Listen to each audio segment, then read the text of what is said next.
What is going on, guys? Welcome back to the channel for the super quick video. This one here is not my typical video. Usually I make tests, but this time it's more on opinion about this upcoming 2K24 builder. We all know that lots of players or even content creators have their own take regarding about how they want the builder to be. So I will give my take on this video here. And by the way, just a quick disclaimer that I may show some tweet replies in here, but I don't mean to, talk down or make fun of their opinion. I'll just share my thoughts about those replies, as constructive as possible. At the end, this topic here is really wide, that pretty much all opinions could be valid. It's like there's no right or wrong opinion. I will just share mine. So now let's get right into it.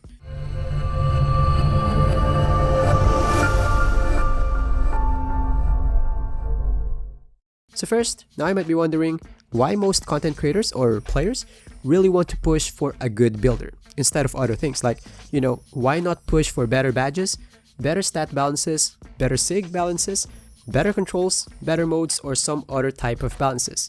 Why it always has to be the builder? For me personally, builder is the foundation of the game. The builder will dictate how the game will be played. Let's say that the problem is shooting is overpowered. Then by adjusting the builder or adjusting some restrictions on the builder specifically, 2K can just only let shooting specialized players to reach a high shooting rating. I think that will fix the problem. One more thing is, let's say if there's an overpowered move that exists, if the builder won't let every player get it, then you can only get it if you want to double down on that part of the build, then it won't be a problem because not much build can get it anyway. So let's say, for example, we all know that quick drops is OP, right?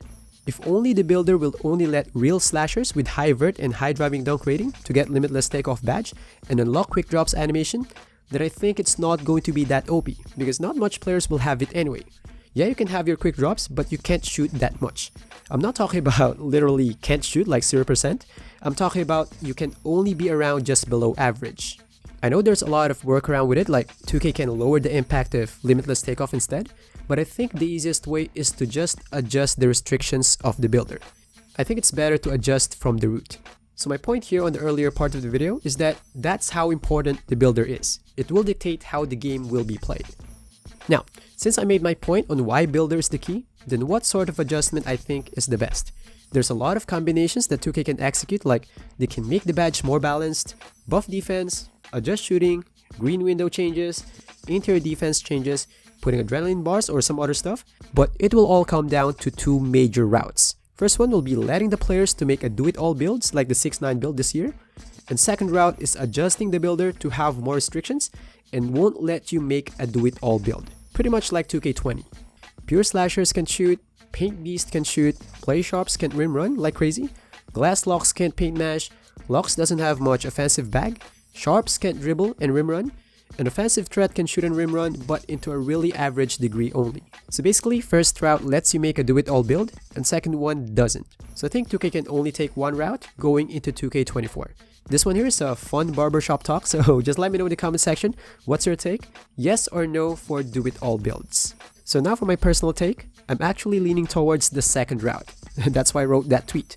I even mentioned as well that of course you can have a do-it-all build at some point, but that's after you achieved a really huge milestone, like reaching legend. Just like in 2K20, you'll receive 10 badge points each category, if I remember correctly, which pretty much can make you a do-it-all-ish. You have to achieve something though, not just reach 95, then off you go. I'm not necessarily demanding pie charts. Pie charts are just visual presentation of restrictions anyway. As long as the game will prevent do-it-all builds, no matter what way 2K want to achieve that, I think I'm okay with it. So on my tweet, I received lots of reactions, some viewers agree and some otherwise, which is really understandable to be honest, just like what I mentioned a while ago, that there's pretty much no wrong opinion in this one. No matter what you throw in there, not everyone will agree. It's a wide topic. So now for the next part of the video, I'll try to flash some replies on my tweet and I'll share what's my take. So one of the common replies here is some players don't want to have role player after spending some money. I see what they mean though, but I just think that even you have that can do it all build, it won't hold much meaning anyway if everyone has the same build. Imagine you rock up on the park and all builds are the same as yours, the super do it all build. It could be enjoyable in an arcade-ish way, but in terms of balance, I don't think it will help. One more thing is, having a super dominant in the inside paint beast build, but can't shoot, won't make it a role player. Shaq is not a role player. Having a play shot that can ISO at the top and pull up for 3 like crazy, with good perimeter defense, good passing rating, and can play the passing lanes really good, but can't finish much around the rim is not a role player.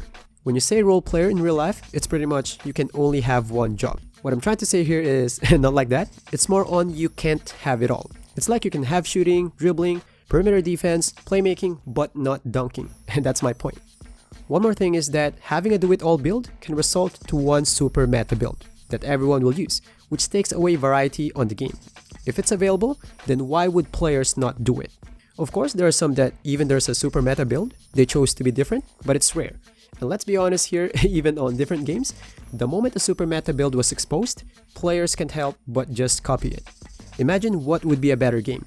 A game where 95 players are prime LeBron James, or a game where you got some Shaq builds who are dominant in the paint but can't shoot, Curry builds who can shoot the lights out but can't rim run, and lots of other variety of builds. I prefer the second one.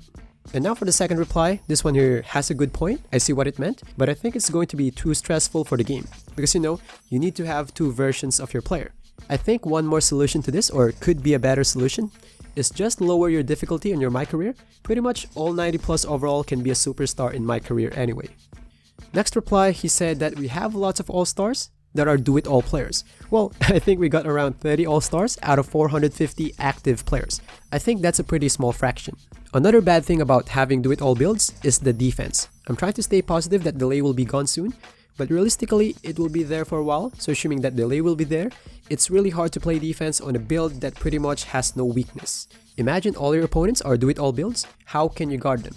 If we're talking about pro players, of course they can find a way or a system to guard it, but what about the other players, which I think has more population? So now for the summary, I really wish that 2K will make a builder that won't let a do-it-all build. I hope it'll be like pretty much 2K20-ish.